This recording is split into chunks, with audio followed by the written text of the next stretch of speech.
Bonjour, dans cette nouvelle vidéo, nous verrons comment se passe le traitement d'image. Lorsque vous prenez par exemple une image et que vous mettez dans un système génératif, en fait, il y a un processus qui se passe derrière et je vais vous montrer, je vais vous expliquer ça dans cette vidéo. C'est parti.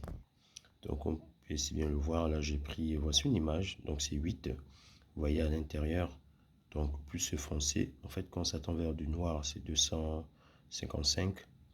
Et quand c'est du blanc, ben, ça tend vers 0 normalement.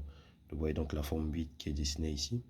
Et après, ce qui se passe, c'est que cette image, en fait, elle est découpée en plusieurs pixels, donc en plusieurs blocs, petits blocs d'image. Et on peut également la normaliser, donc normaliser ces valeurs-là afin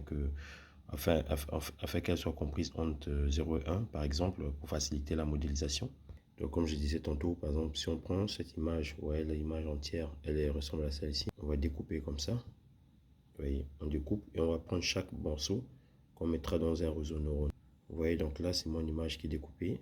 Là, je vais mettre ça dans un réseau neurone et derrière, je vais avoir donc des sorties. Donc, voici encore le process. Donc, je prends mon image d'entrée, input image. Là, je fais un processus où j'ai découpé l'image en petits blocs ici, ce qu'on appelle la partie convolution.